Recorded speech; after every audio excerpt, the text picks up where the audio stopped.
part of the session includes some discussion. So I think it's really useful to know who's who before we start. There are some familiar faces on the call, not just my team, but a few people that I recognise. But if we could just do that really quickly, and then I will present to you. I'm going to talk to you about some of our data, talk to you about the framework, and open up some discussion points for us, hopefully, to have some really healthy and possibly cathartic discussion around some of the issues. So I'll start.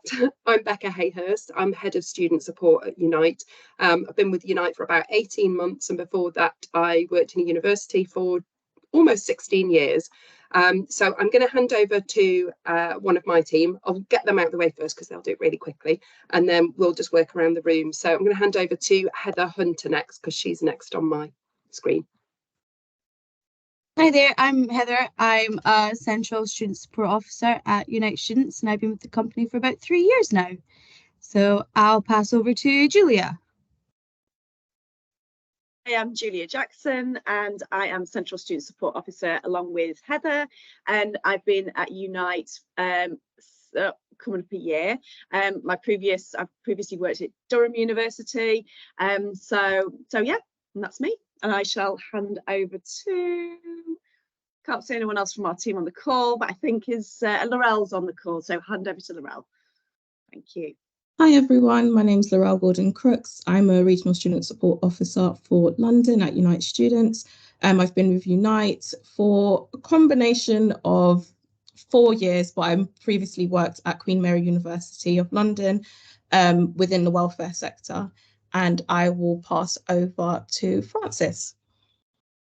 Hi everyone, I'm the Regional Student Support Manager for London. Apologies for the voice. I've been with Unite for about 3.5 years now, so nice to see some faces that I recognise, and looking forward to taking you through the framework. Oh my goodness, have we run out? Is Fiona here? Fiona's there. Kick over to Fiona.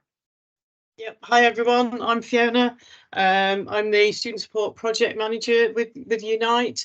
I've been with the business for just over 5 years now, and prior to that I had 15 years at the University of Nottingham.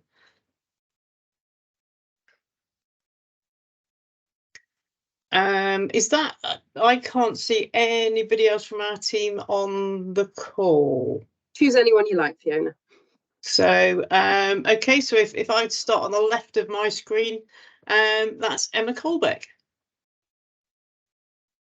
Morning everyone, my name's Emma Colbeck and I'm the Head of Accommodation Services at the University of Sunderland. I've been here for almost 3 years, and before my time here at Sunderland I worked for a large private provider for 13 years. I'm going to start choosing. Cam's in. Hi, morning everybody. I'm from CUBO, working alongside Sarah. Very new to the field, only been in post. This is week 4, so really interested to listen to you all and learn lots, hopefully. Helen Davis, in case there's another one. Morning everyone, Helen Davis. I am Head of Residences for Newcastle University, so probably Emma's equivalent in the north. Lowry. Hi, I'm Lowry. I am the Resident Wellbeing Manager at Student Roost. I've been in my role for 3 years now, and before that I've had over 15 years experience in working in student accommodation and PBSAs as well. So hiya. Oh, do I need to pass on? No, It's all right, I'm just choosing now. I'm just being methodical. Colette. I'm Colette O'Neill. I'm the Accommodation Support Lead at John Moores University, and I've been in this role for almost 18 years. So an incredibly long time. Vast majority of that, it was just me. We've extended our team very slightly in the last 18 months. But I shall pass on to, let me just see, Jason. Thanks, Colette. Morning, everyone. My name's Jason Costello. I'm the Head of Campus Services at Oxford Brookes University, but just in the process of transitioning across to take over residential services. So keen to learn today. Congratulations, Jason. That sounds like a promotion. That sounds big. Who else have we got? Rebecca?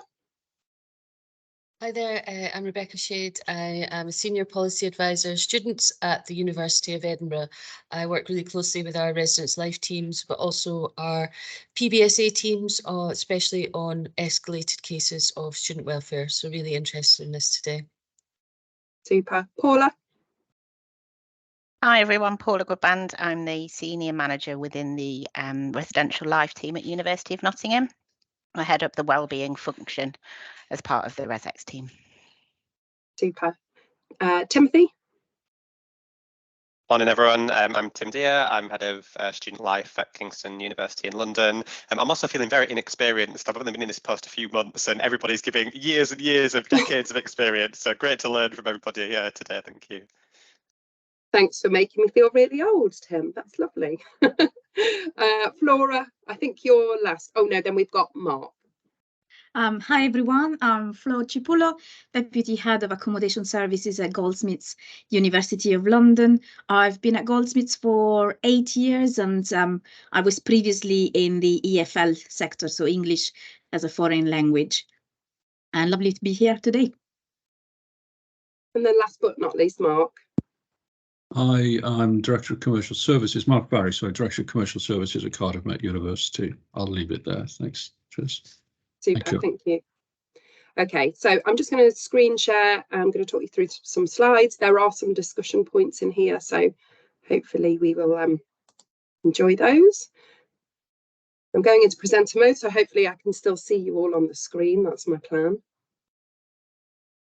Okay, can everybody see the slides?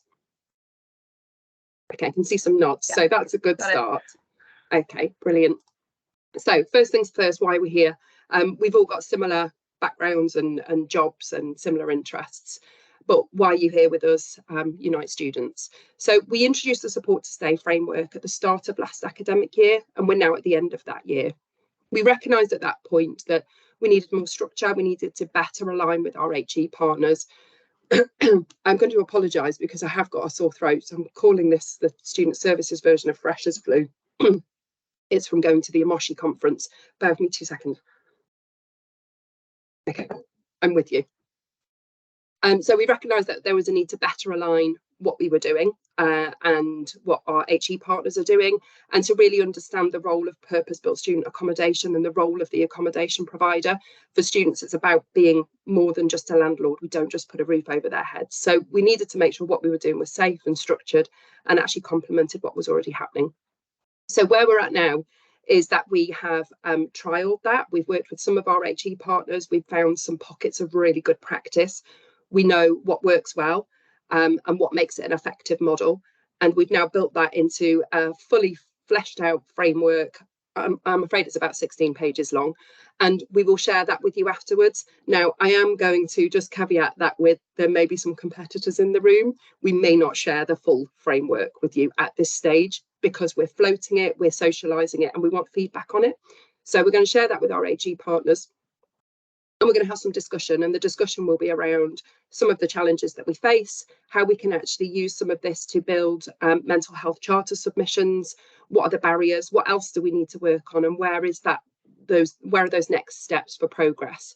We're all here for the same reason. Ultimately, we want our students to succeed.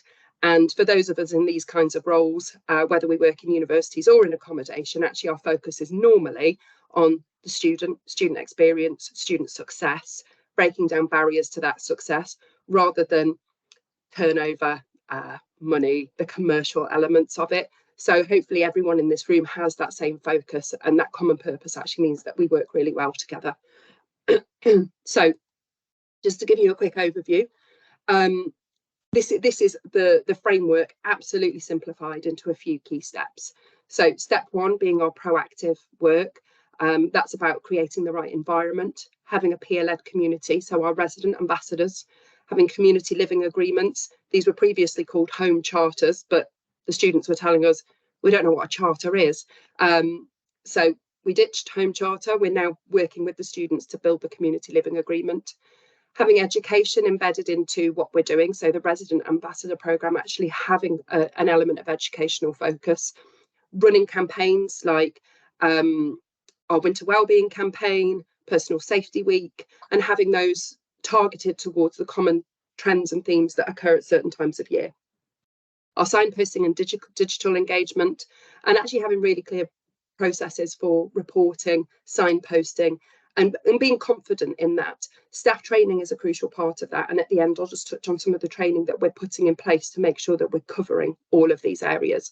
So that's the proactive element. If we get that right and we have that harm reduction focus, hopefully we'll either see a decrease in incidents, or on the flip side of that, an increase, because people feel more comfortable to come and tell people what's going on and what those difficulties are. And then the stepped levels are step 1, so those initial or emerging concerns. They can be low level, they can be things like homesickness, incidents that are just one-off but manageable in the moment. Flat disputes, we include that in there because the long-term impact of not nipping those in the bud can be quite significant. Isolation, particularly early on in the academic year. And then as we move to level 2, we're looking at those more serious things. So sustained poor mental health, incidents of self-harming, drinking and drug taking behaviours, those problematic behaviours that often play out in an accommodation setting.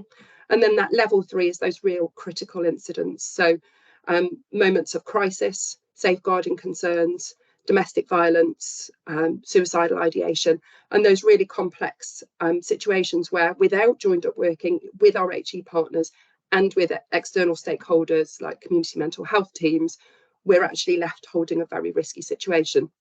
So the reason we graded it in that way was to align with things like support to study or fitness to study, depending on what you call it, where actually we've got a clear separation between types of behaviours or types of incidents, the types of responses that are needed, and the people that we need to engage in that dialogue.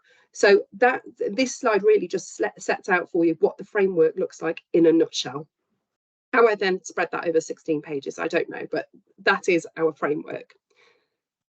So the reason that we do this is because of partly of the scale of the business. We have just over 70,000 student beds, and incidents tend to happen in student accommodation. So we know we need to be equipped for that. We can't pretend these things don't happen. So I have a question for you based on our current academic year.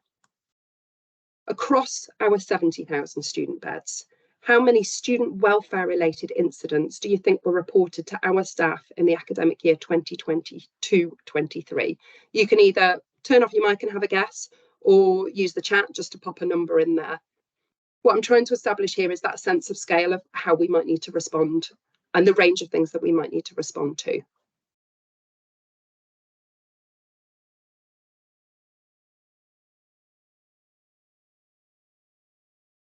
Got a bit of a spread. 8,000, 1,500, 14,000. 7,000 or 10%, 15,000. Okay, right, let's go for it. Let's have a look. Reassuringly, it's not quite as high as some of you might think. So last academic year, so 2021-22, we had 4,365 reports, which was 4,465 events. Now, both are included in there because sometimes the reports and the events are multiple events but linked to one report. For this academic year that we've just finished, we have had an increase. It's 4,961 reports, which is 5,036 events. Now, the thing that's really interesting to look at when we look at this data is that we've actually seen an increase in concerns raised. So concerns raised is where a third party, so could be a parent, could be a flatmate, has raised a concern about one of our students. That has increased. Many of those come through our contact centre, but a lot of those come through our teams in the properties. We did change our staffing model this year. We removed welfare leads. We switched to a 24/7 staffing model, which allows students to access teams and support 24/7. The reason we took away welfare leads was because we were creating single points of failure, overloading individuals. They were supporting staff, they were supporting students. So rather than focus on individuals, the focus has been on upskilling across the board. So making sure our staff, no matter which shift they're on, feel prepared for what they're dealing with. That is a work in progress. And as I said, we'll touch on training at the end. But what that does mean is that 24/7 concerns can be raised about students. The other notable one here is that mental health appears to have decreased. So mental health concerns was 12% of our calls and incidents last year. This year it's actually 10%. But what I would say is just balance that out with the fact that more concerns have been raised, more antisocial behaviour has crept in. So actually, in terms of numbers, it's fairly comparable and it's consistent year on year. Now, the other bit that is consistent year on year is the themes within those mental health concerns. And this is partly why we do what we do. And I know our HE partners love a little bit of data. My team are always reminding me of that. So to just give you a little bit of a drill down on that mental health reporting area, we have really high levels of depression and anxiety and really high levels of suicidal ideation. And these are our particular areas of concern. So if we know that we need to focus our work in those areas because they remain consistently high, and they may go up or down by a couple of % year on year, but it really is just about flux. It's nothing significant and it's nothing notable. It remains a consistent problem. So for us, our work needs to focus on things like suicide prevention, suicide postvention, ensuring that we're working with UUK to kind of set that best practice. What can we do to minimise and mitigate risk, and where are our harm reduction activities? So, for example, things like look after your mate workshops. We know that actually amongst the general student population, the uptake of those is not always particularly high. But if we can build those tools into things like resident ambassador programme training, we're in a better position to offer those preventative measures and better peer support amongst. Oh, question from Emma. Have you seen any change in the data from pre-COVID? So we have got our COVID data. What I would say is it's skewed because a lot of people went home. So therefore, calls were lower, reports were lower. So it's really hard to draw comparisons between the two. But what we are looking at as we get to the end of this year is the breadth of data. So we have done this, for example, for fatality figures, a really horrible figure to work with. But actually, if we look at fatality figures across a 5-year period, is there any information in there that we can learn from? So it is an exercise that we do, but COVID itself is problematic because our numbers were much lower. So it's really hard to draw those comparisons, and the themes were slightly different. We also changed our reporting system as well in that time to make it easier. Our old system was had its challenges, so we probably have seen that reporting go up as well because we had more of an input in being able to make our new system called Ava more responsive and what our customers and our staff members needed to be able to report those with ease. So there was a kind of a numerous factor in that, and that did come in at the same time as COVID happened, actually. And it will change again because we're looking at introducing Salesforce, and Salesforce will both manage our incidents, but also it's a CRM.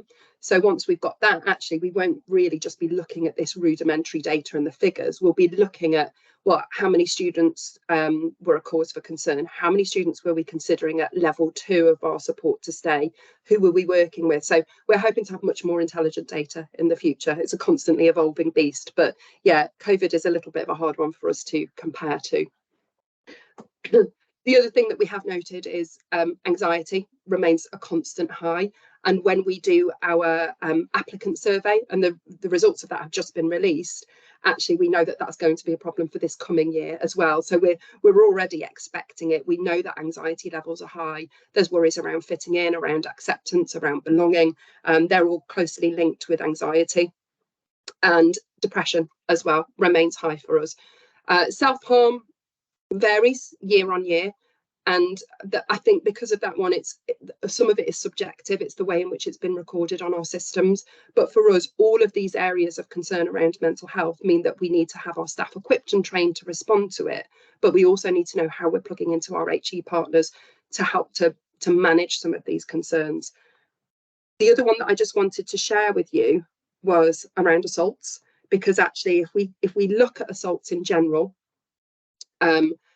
the figures normally remain consistent, but once we drill down, actually what we can see is of those assaults, we've got sexual assaults in there, and we've got domestic violence in there. Now, domestic violence could have been categorised as domestic because it was within the domestic environment, but we also know from our experience in the team triaging those, that actually those domestic violence incidents are in the more traditional sense, i.e. within a relationship. Now, for us, sexual violence and domestic violence are two areas that we know that we want to focus our attention on, that there is an expectation across the sector that more work needs to be done there to reduce harm, signpost, talk about it more openly. So for us, that is the other area of focus, that as we move forward with our HE partners, we want to do more in this area. But I just wanted to share that with you so that you can see actually this does happen, much as I'm sure our board would like me not to talk about it and say this happens in our properties. This does happen. It happens everywhere. It happens on campus, in our properties, in home environments. So we need to talk about it, and we need to look at those figures. Now, sexual assaults have gone down marginally for us this year. That could be due to lack of reporting. We'd need to look at next year's data to see whether it actually is telling us anything. But it's not a case of us resting on our laurels. We know that actually within our staff toolkits, training and resources, this is still an area that we need to focus our attention on. Okay, so I have a question for you. So reflecting on your own institutions and your own sort of experience of the previous academic year and planning for the next one, what are your biggest areas of concern and those biggest incident types that you would like to focus on? The reason I ask this is because we'd like to work with you to focus on those things. So feel free to put it in the chat or to talk openly about it.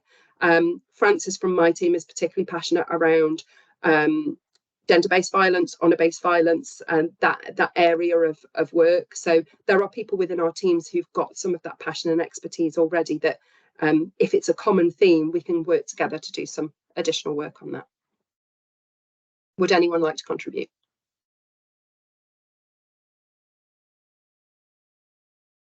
Got people writing, so that's a good sign. Thank you. Jen's just popped the applicant index report into the chat as well for people to see what we're looking at this year. And, thanks, Jen. The applicant index report is really helpful in shaping our work. So as I said, there's students are telling us they're anxious, but we also know there are certain students who are more anxious than others. So in particular, trans students are more worried about fitting in and being accepted. So there's some really useful stuff in there that will help shape things like our resident ambassador programme. So Rebecca has added rapid escalation and descent into risk, more students presenting at risk to counselling, wellbeing, and students continuing to fall through the cracks. Yeah, absolutely, Rebecca. So one of the things that we're keen to do, if we can, is put more in place so that we reduce the risk of people getting to that crisis point, because that's what we've found in our properties, is that staff are responding to mental health crises. It's presenting at 3 a.m. in the morning, you know, as it does, or it's reaching a point where it becomes unmanageable. What we're trying to do is put measures in place to make it easier for people to ask for help at the outset.